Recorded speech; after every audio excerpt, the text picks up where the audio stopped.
Welcome to Hope in the Light of Suicide. We're really happy that you're joining us again today. I'm Tammy White. I'm the founder of the Bobby White Foundation, and this is my co-host, Bonnie Snyder, and my friend. And we're here to shed light and awareness, support, prevention when it comes to suicide, and particularly suicide loss survivors. I started the Bobby White Foundation in 2018 after losing my husband of nearly 30 years to suicide.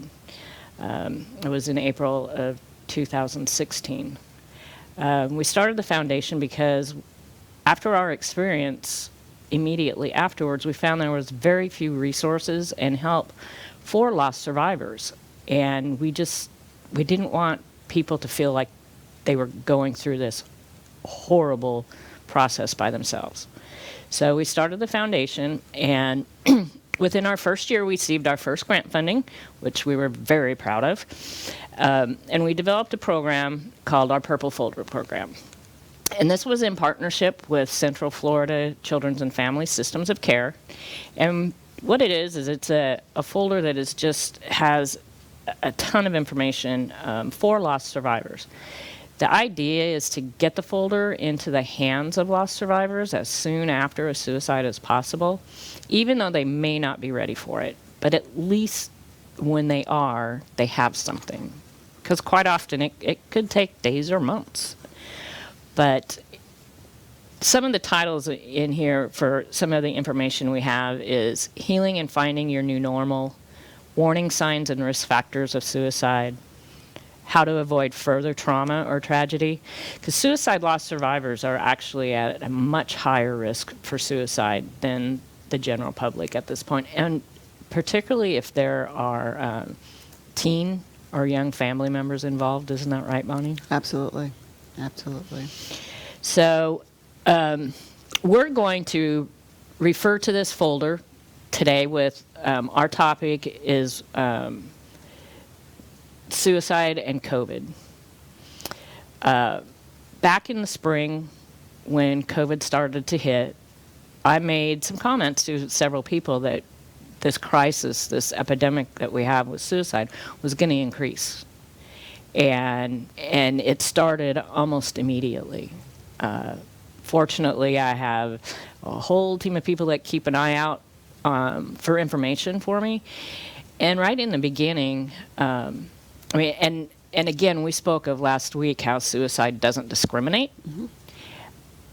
There was an ER nurse who had COVID and recovered and took her life. Mm.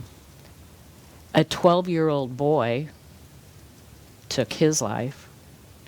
And then just last night I saw on one of our local news feeds a 16-year-old boy up in the Northeast Maine or Connecticut, just within the last few days, has taken his life.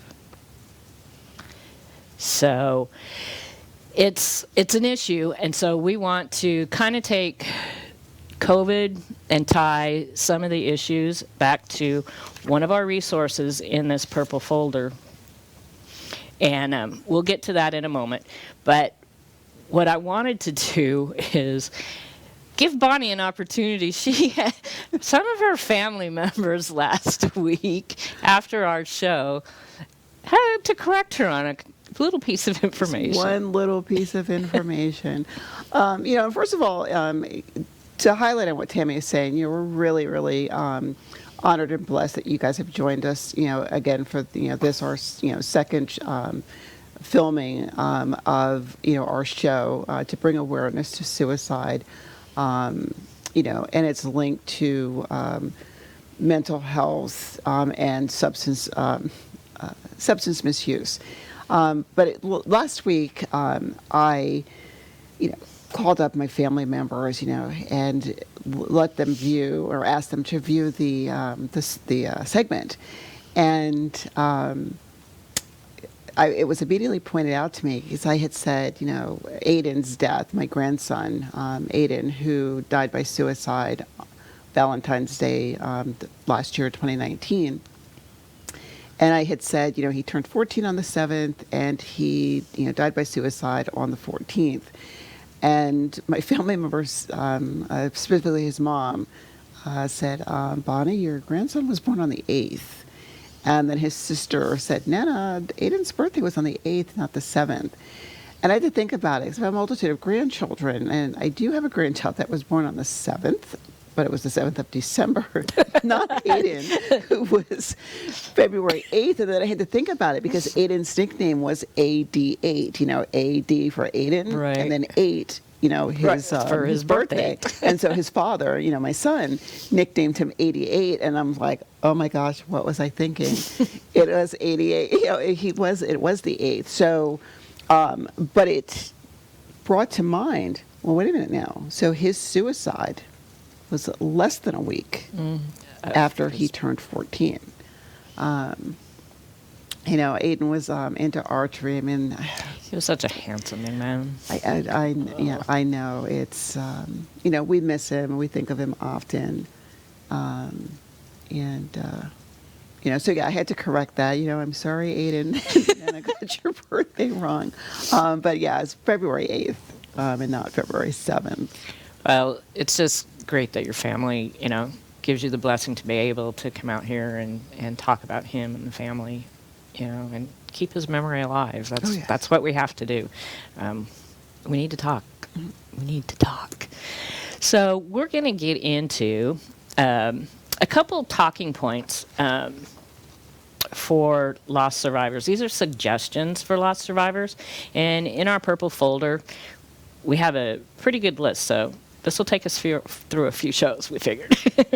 This is actually, it's adapted from Suicide and Its Aftermath by Dunn, McIntosh, and Dunn Maxim, and Norton. And there's a few more authors of this. It's from a peer-reviewed article. So our first one was, we were speaking the other night, and this is very relevant to COVID right now, isn't it, Bonnie? It is, know you may feel overwhelmed by the intensity of your feelings, but all your feelings are normal.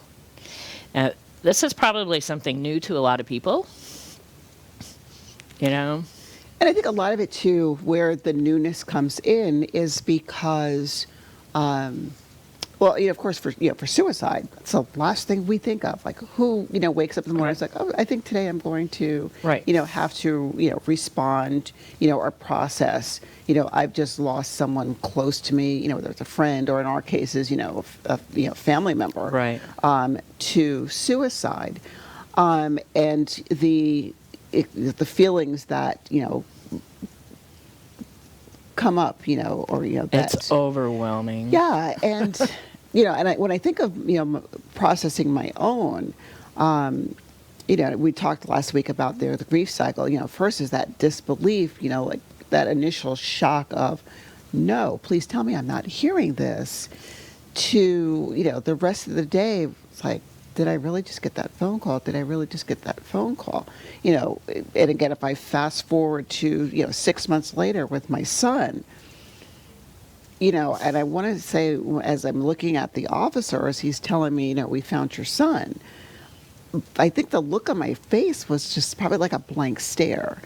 And did I just hear you say that? Yeah, especially after just 6 months before that, and then now I'm hearing this again. Yes. Like this is surreal, Yeah.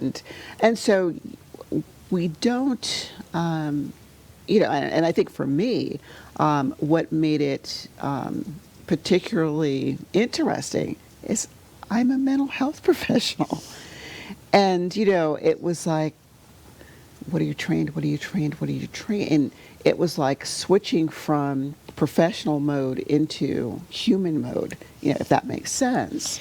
Well, yeah, because, you deal with this on a professional level, but it is so much different when it hits home. Yes. And I too, kind of in a way, had it sort of experienced that. Growing up, we had some family friends who lost members to suicide when we were pretty young. And it was at a time when it wasn't talked about at all. right after I graduated from high school, one of our classmates, within just a couple months, took his life. So it had, been kind of close to me, though it wasn't family, but close family and friends, until it hit, and it was my own husband. Mm. And you're just totally in a state of shock, and it is surreal. What is going on? And see, what I see with you, and as I shared, last week, when I think of you and Kira, the two of you guys being the ones to find, Mm-hmm. You found Bobby, Kira found Aiden. So when you add that layer on to, I'm dealing with the loss of my husband, I'm dealing with the loss of my son, and I'm the one that found them. Right. Where, if I personalize it for a moment, I did not find, Aiden. I did not find Patrick, although, my brain processed for a moment, what if I would have found Patrick in his bedroom at home? Right. Versus, finding out that he died at a friend's home. He was at a friend's home when he died. So I can only imagine what you and Kira process on top of everything else that you process. Quite frankly, I don't know that you ever do really process it. Like, how do you unsee that? You don't. You don't.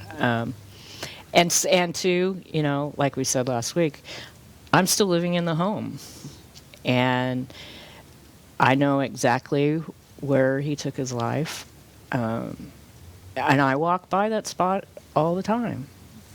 But for me, because I've stayed, I've tried to not really. I don't make light of it, but I'm trying to think. He was sick, or he had MS for 25 years. His drinking had increased substantially the 3 years prior to his death.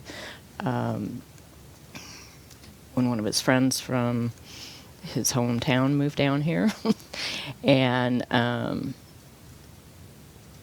know I mean, he didn't really say, but I think his MS was getting a lot worse. Although he worked every single day up to the day before he took his life, So, and I'll walk by and I'll say something. I talk to him when I'm in the yard all the time because, number one, he's supposed to be there doing all the yard work. And I got stuck doing it. But one of his big things, too, was we'd have bonfires. And it's pretty much right near there. And but what I do is I go out and I have a bonfire for him. I do that quite often. And when I started doing it, I talked to other family members. I was like, at least Bobby taught me how to make a good fire, because now I can still do it, and I do it for him. Right. I do it in his memory. But two, before they took him away, they asked if we wanted to see him.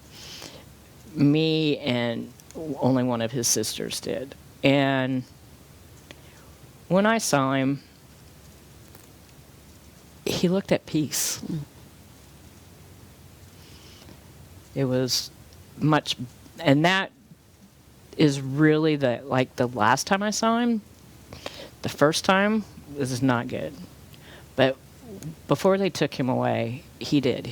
And I told my parents that, and he did. He looked like he was at peace, and that kind of gives me a little bit of comfort. Mm-hmm. It's not. He wasn't in distress anymore. And I think people, when they look at, the person who's no longer with us, the person who died by suicide, and their reasoning,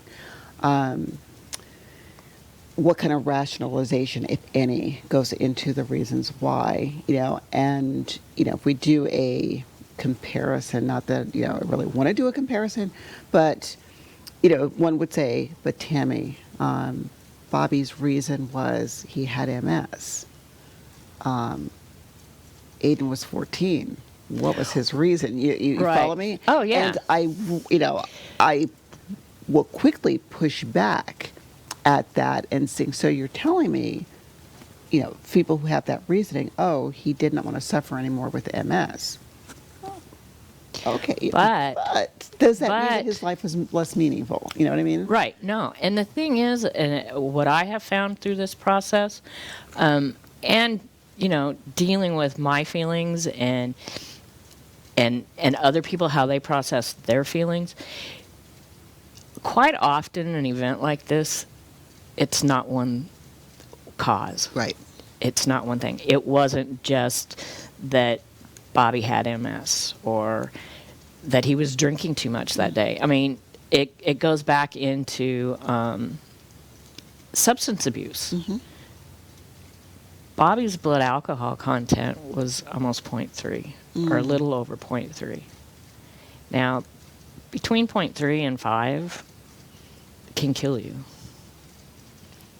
And even one of his friends, one of his coworkers, made the comment, with his blood alcohol content that high, how did he pull this off? Right. Or what snapped in his brain? But there were things going on at work that week, I know of, but it just still doesn't make sense. And to the key on a word you said, what snapped, because with Bobby, if we go with the MS, the drinking, for me, it all ties back to that link with mental health and our mental health well-being. I remember, in a conversation with Kira, that, they had dinner that night before. And, I remember Kira saying one thing that stuck in her mind was, and he went, he got up from the dinner table, he went to his room, and knowing what he was going to do. Right. And, I find myself saying, please don't think like that. Please don't think like that. Maybe he didn't know, because we don't know. And that's the hard part for all of us, for the majority of us, I would say, living the rest of our lives with this, because we'll never know why. We're never going to know what made you do something so drastic. Mm-hmm. And it doesn't matter if you're, a 12-year-old or a 62-year-old. If she feels that way, I can see that, because in hindsight, looking at reflecting on some of the things that Bobby said or was doing, I believe that he had been thinking about this for quite a while. My sister-in-law sent me an article, and I haven't read it yet, but when Robin Williams took his life, it was about 2 years before Bobby, and it was revealed he had, it's kind of like Alzheimer's, but it's called something else. Mm-hmm. And several occasions I found Bobby reading articles a lot about Robin Williams. Mm. And like I said, he wasn't sharing with us, I guess, what was going on with him physically. He did have a major exacerbation with his MS the fall prior to, and I thought we got him back to, his normal. Because like I said, he worked every day, and his job was very physical. But, yeah, it very well could be, they set out a plan, and whenever it's right for them, it's really hard. I was doing a presentation at my Rotary last year, and one of the members asked if there were any signs. Mm-hmm. And one thing I can recall is he would say that he was never going to see his Social Security. Mm-hmm. But you don't think it, you don't really, you don't put it in that context, because, number one, everybody talks about, oh, we're never going to have our Social Security, we're never going to live long enough, government spending all our money. Mm-hmm. So you put it in that type of context. Is there any other things that Kira thought might be related to Aiden making that decision, or signs that something? Because that's the thing. This is why we're here, is because we need to talk about it so people learn. You don't know what you don't know. I think for us, a lot of it was the things that we found out after the fact. Mm-hmm. That there is a belief that friends may have known Mm-hmm. what was going on, or there were pictures sent to, like my son shared with me. This is as I've been driving to Kansas. They were trying to get into his phone, and they were able to get into his phone, and they actually found a picture where he had taken a picture of himself before he completed. And, the question was, who it got sent to, why this person did not alert somebody. And the question becomes one of, do we take it serious? And, we always talk to people when as it relates to, suicide, when someone either expresses that they are going to, complete suicide, again, and we'll use that, I'm going to call it taboo language, commit suicide. Yeah, that's what we really need to get people to understand, to change the language. Right. In this context, for the sake of this, like, okay, this person's going to commit suicide. Which, okay, bad act. Mm-hmm. What, if any, were signs? And what do you do when someone says that they have this plan? Do we take it serious? And I remember in all of my years, back when I was in Kansas and I used to teach, this is, back when the Prison Rape Elimination Act came into effect. And I, was, picked, by our warden to deliver the information and training on, what happens if, an inmate is raped, because suicide often became a result of Right. someone being, sexually assaulted. Right. And one of the things that, I used to speak, and I was like, guys, this is really, really important, is if someone makes, states, hey, I'm thinking about doing this. I mean, our first question is, do you have a plan? Right. Do you, yes or no? Do you have the means to carry out that, your plan? Versus, and I'm wondering in, these young children's minds, he's just joking. Right. He's not really serious. Until, oh my God, the next morning, It happened. it happened. Yeah. I guess he Well, was serious. and I think too, at their age, their brains aren't really developed enough to really process something so serious like this and to take it seriously.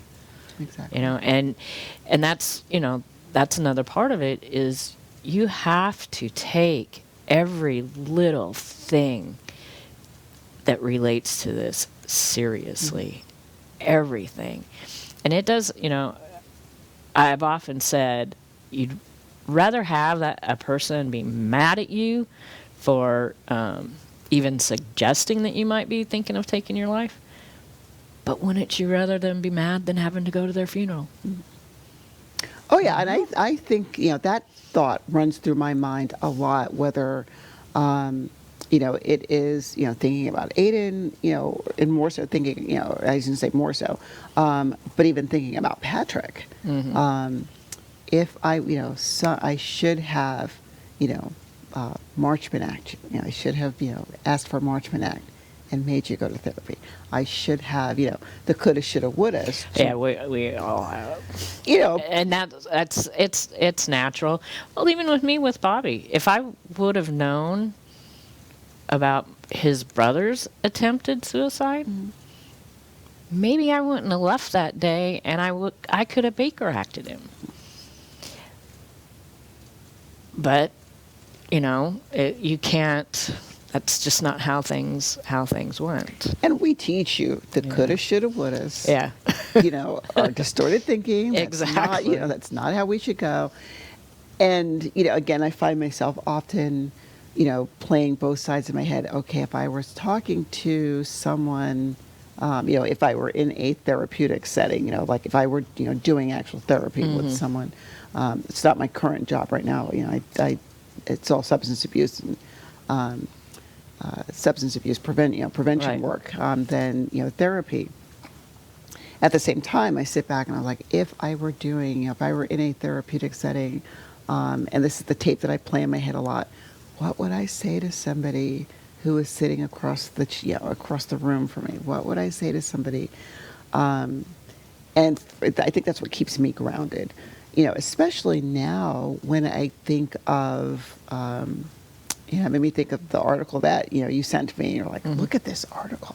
That was discussing COVID and suicide, and It's just that correlation.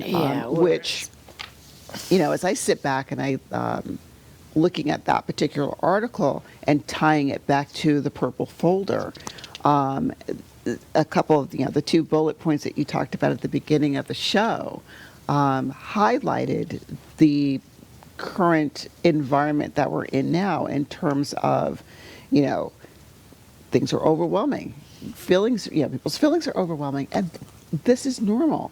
As I was reading the article, I had a hard time putting it down. I really did. And I was struck by some of the statistics that were in the article, in that there's no real statistic that really tracks a correlation between COVID and suicide, but at the same time, it doesn't look like there's that there's a cause and effect. But at the same time, it highlights, here are the risk factors. So when you take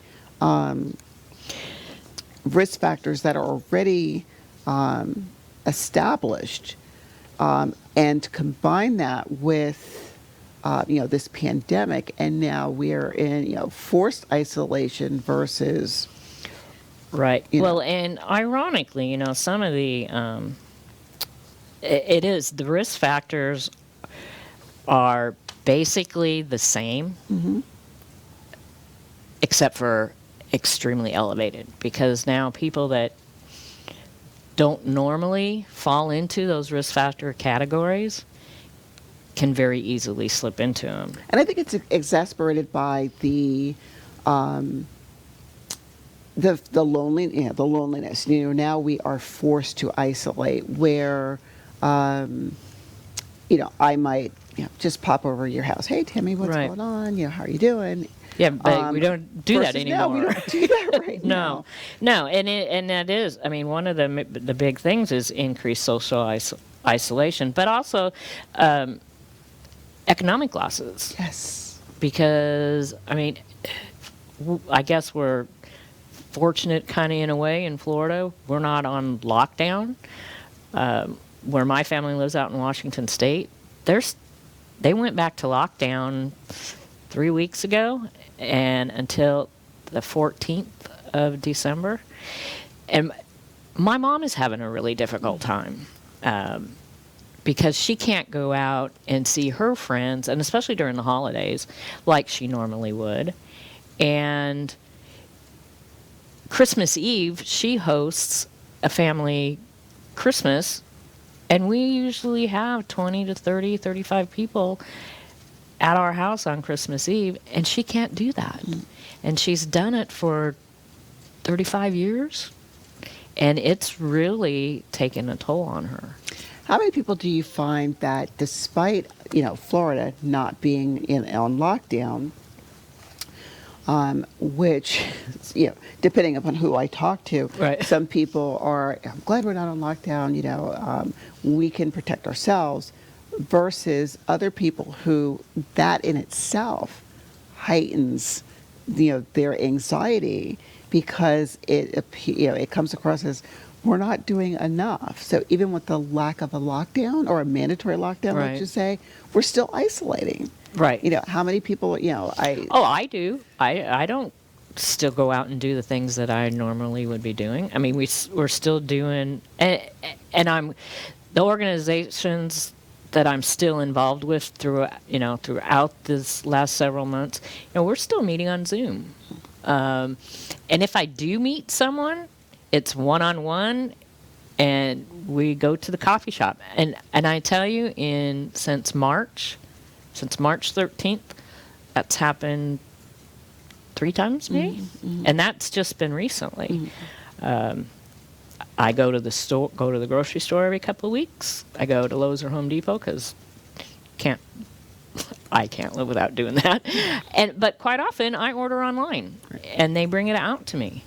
My customers, and that's a fortunate thing with my business, my regular business, the art and framing, is I work one-on-one with my customers. So when they come to my shop, it's just them and I.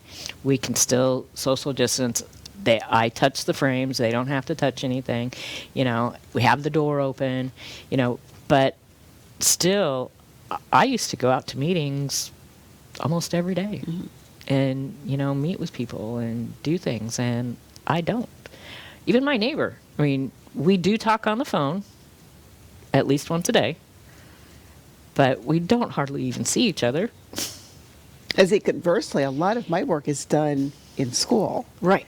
And what I find with the students in the schools that I'm in,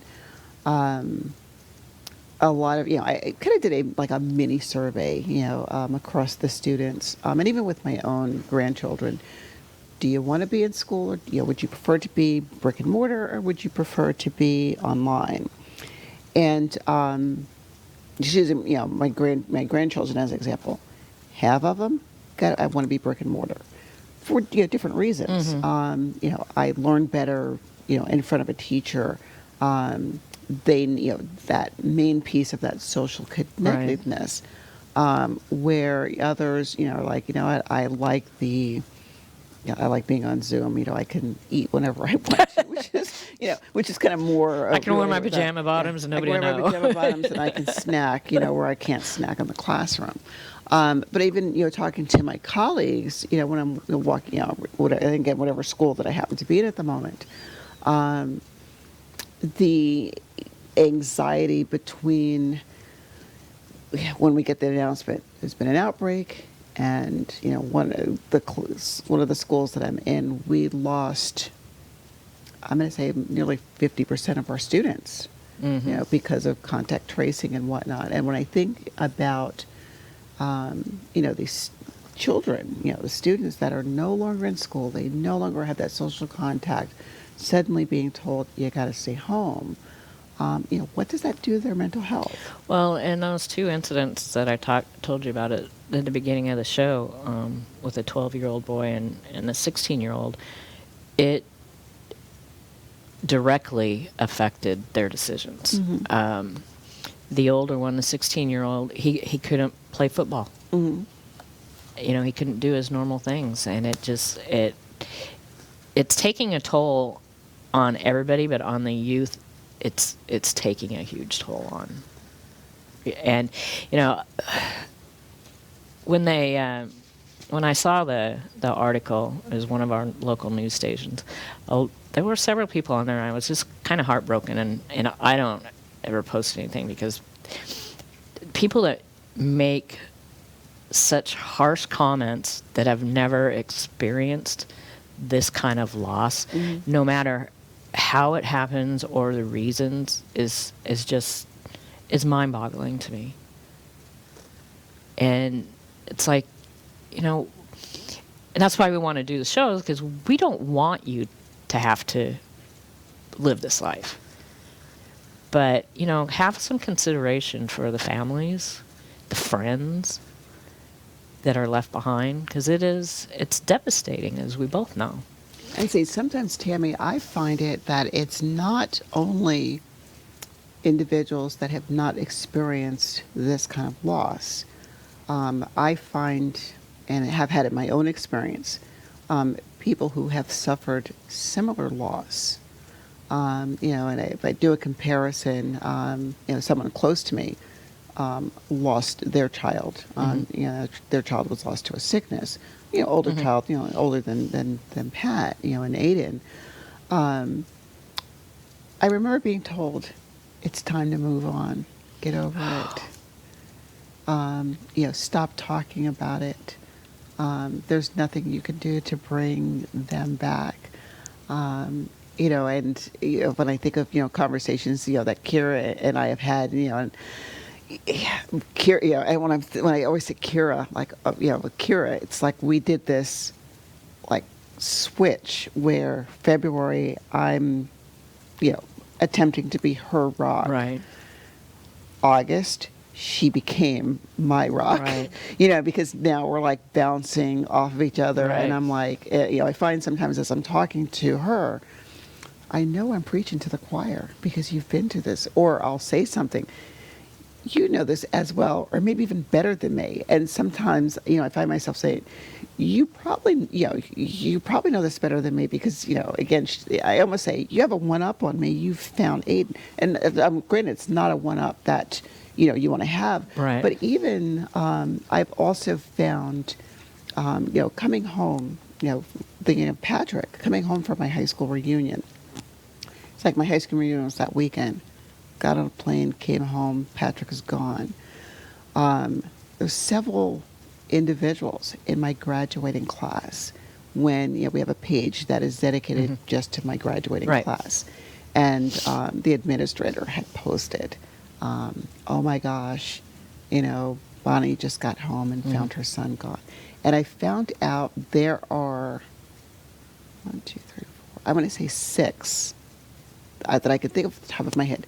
6 people from my graduating class that have each lost a child. Oh, wow. And, we all, have, created this. I mean, we already had a bond being graduating class, but now we have a bond within the bond of having lost a child. A child, right. And, hearing, listening to our different experiences.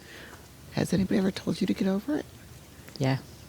And it's like, where does that go? And of course, we're all like, how do you? That happened to me about a year and a half ago.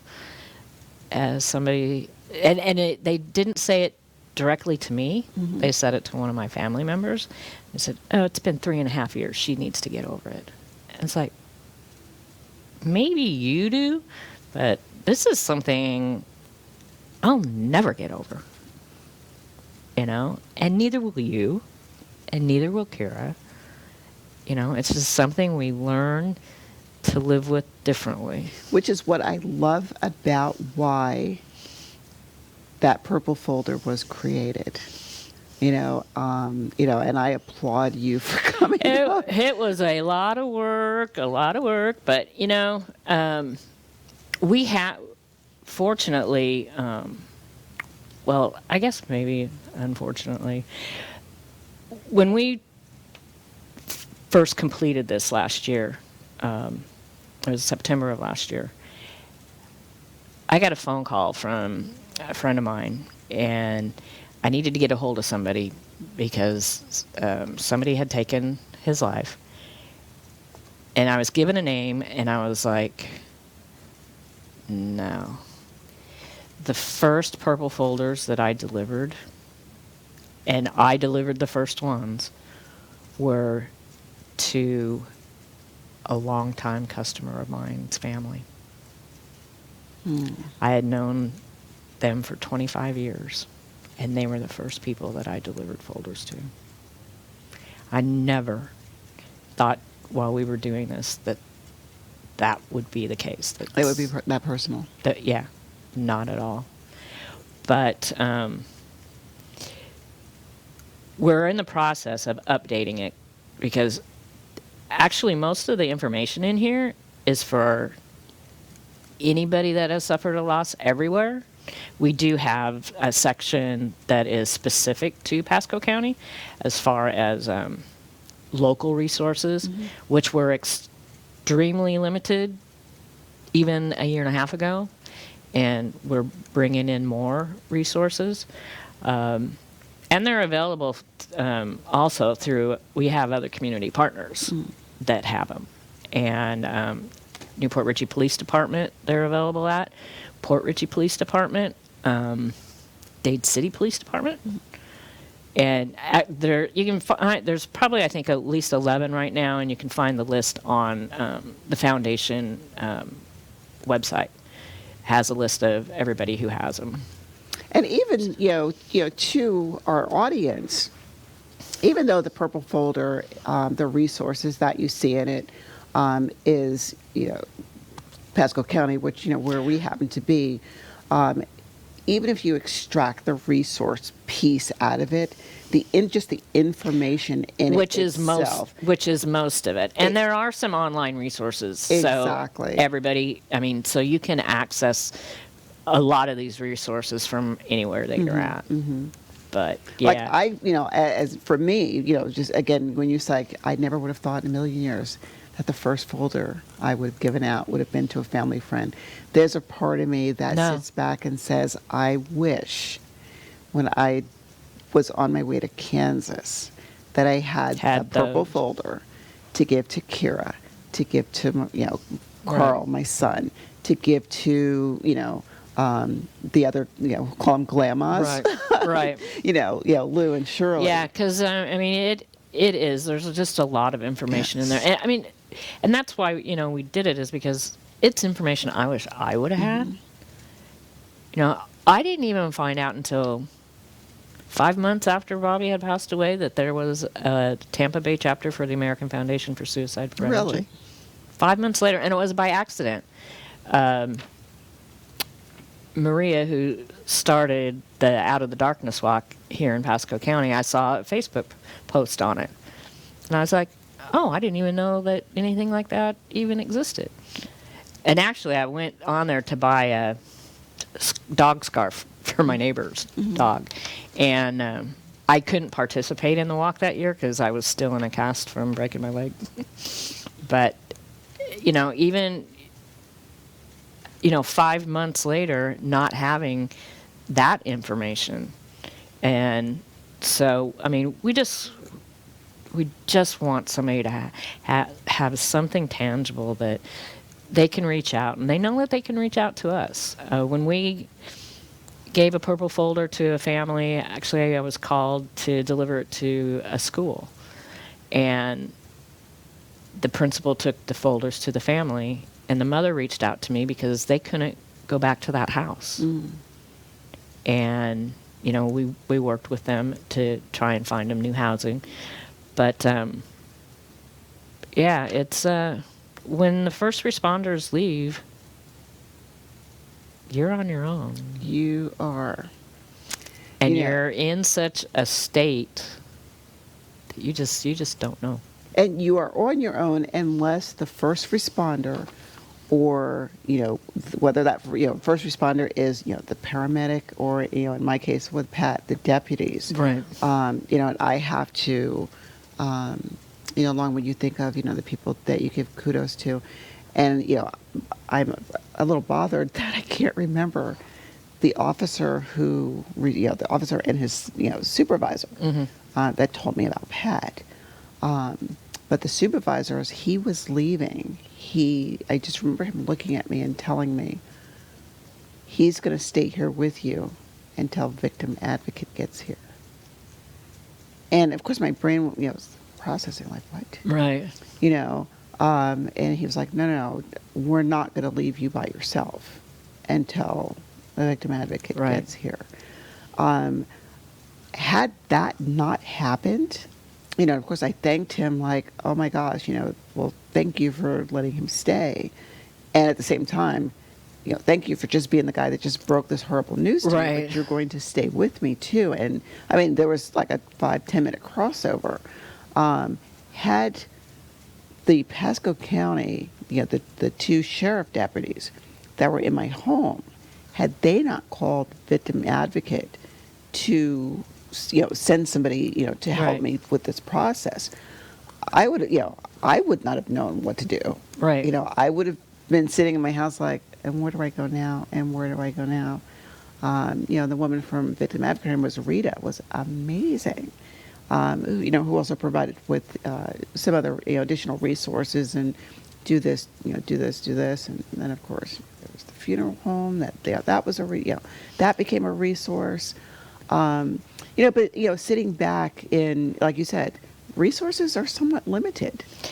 And the ones that we do have, they're hard to find. Yes. They're hard to find. And if, we're fortunate, I guess. I mean, our community is kind of tight-knit, those of us that are especially out in the business field or, the mental health stuff. I was trying to tell somebody about it the other day. The meetings that we used to go to out at Land O'Lakes were... At the community center? Yeah, at the Behavioral Health Center. Are you talking ASAP? Well, ASAP was one of them, but no, there wasn't. There was another one. But we brought together a bunch of different organizations to, learn about what each other does and, pretty much wrap all these organizations around the community so that people would know what more is available. I can't remember what they called it. Now, I remember, which is why I thought of ASAP. And for those of you who do not know, ASAP is the Alliance for Substance Addiction Prevention. Right. Which, had a similar meeting out in Land O'Lakes. Yeah, we met out there. Meet. Yeah, we met out there monthly. That, and that was, was another resource that brought community partners together to share resources. Yeah, and learning about that, because, when I started this process and going to a lot of going to these meetings like this, most people that are involved, that's their job. They're not there because of life experience. They're clinicians, you got both sides. So, but I was there as a person who lived the experience, and we look at things much differently, and that needed to be shared too. And if you remember, that's where I met you at one of those types of meetings. It was, that is where we met. Yep. And I just remember, listening to your story and, sharing about the purple folder, that I was struck by it and, more so its importance and wanting to become involved. And I will never forget what you said to me that day. I think I know it. Yeah. At the moment, and I have to share this because at the moment I was kind of taken aback. And I was like, did she really just say that to me? But then hindsight, when I sat back and I really thought about it, I was like, that's the best advice that you could have given me. You said what you said. 3 words. It's too early.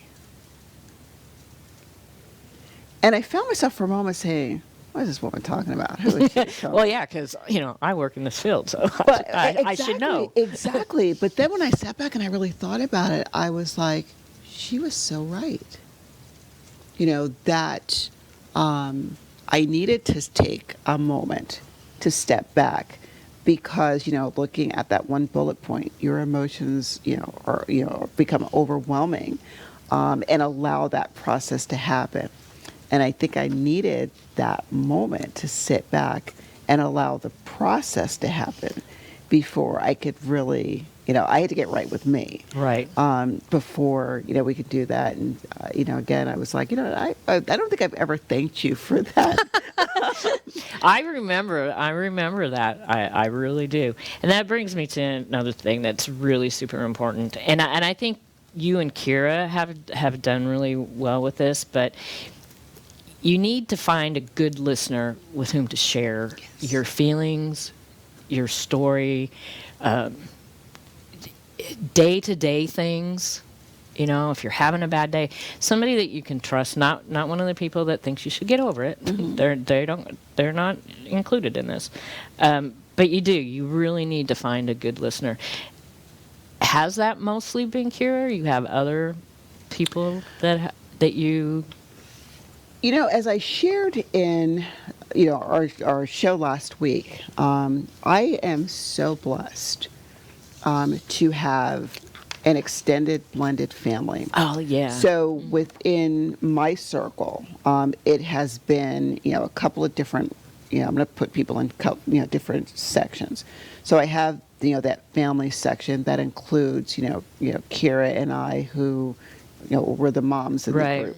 But that circle also includes, Carl, Aiden's dad, my daughter Jean, who, has been, another rock, here's, she's got 8 kids to deal with, her own. But she also, was always there, Mom, are you okay? Mom, are you okay? So I've got, Carl and Jean, my 2 surviving children, and the children that I did not give birth to, but are mine. Then I have, that circle of friends, people that I went to high school with, and several of us, we tout ourselves as being the people who are in a club that we never wanted to belong to. Yeah. And then I have, in addition to that, my close-knit circle of friends that we affectionately call ourselves, the tribe, my tribe. Who is always there. So, and then of course my my work, I have my work colleagues / friends. Right. So yeah, I am blessed to have that support system, and I tell everybody, and then I have you, of course. It's like but last but certainly not least, I have you. To a 20-minute. We think we're going to be on the phone for 20 minutes. Yeah, it never. Yeah. Well, so. Even when we went to lunch last week, it's like, I gotta go. I got a customer coming. We were there for 2 hours. Late. But I want to go back to this with the COVID, and it's not. Believe me, it's just not limited to this, because it's just a part of what everybody's going through right now, and it's taking care of your mental health, especially. These are still uncertain times, and we don't know how long this is going to be. But a few things is, and I have a hard time with this sometimes, is making sure you get enough sleep. Mm-hmm. And another one I have a hard time with, I've been doing a little bit better with this, is try to move your body as much as possible. I'm hoping next week we're going to have a friend in who has also suffered a loss. She owns a gym here in town, and how important exercise is for your mental health. Absolutely. So I'm hoping that we'll be able to get her on. And just do your best to stay focused on what you can control. And there's a lot that we can't control right now. And you just don't beat yourself up about it. That's a key one right there. All too often we get into this mindset that we have to be in control of everything. Mm-hmm. And when we are struggling with things that we can't control, it throws us into a tailspin. And so what you just said, just to piggyback and highlight that is, understand we can't control everything. And what is your strategies, or, coping skills to utilize to control that you can, but also accept that, you cannot. And we're all going to get through it. I mean, and that's, per the name of this show, the big name, hope. We have that.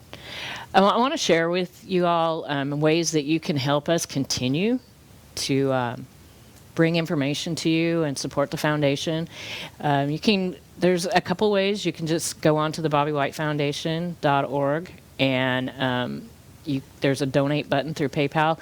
We are in the process of changing some things. We have a new host provider, but everything should work pretty good. And also, if you purchase things from Amazon, a lot of us, we're not going out. We're ordering things online. If you go to smile.amazon.com and you can choose your charity of choice, the Bobby White Foundation is one of those charities. And it doesn't come out of your pocket. Amazon graciously donates a portion of your purchase to our foundation, 100% of whatever that percentage is. And also, if you're inclined to do, a lot of people do your Facebook fundraisers, like for your birthday or something. The Bobby White Foundation is also a nonprofit on Facebook. So those are different ways. And of course, you can just get a hold of me and we'll figure out a way. But we are, like I said, we're part of those proceeds are going to help us update the purple folder, which I'm hoping will be available right after the first of the year. I have an appointment with our printer next week, and I'm excited about that because the foundation has taken it over. And we want to, thank you for joining us again, and we look forward to seeing you next week. Yeah, and remember, there's always hope. Thanks, Bonnie.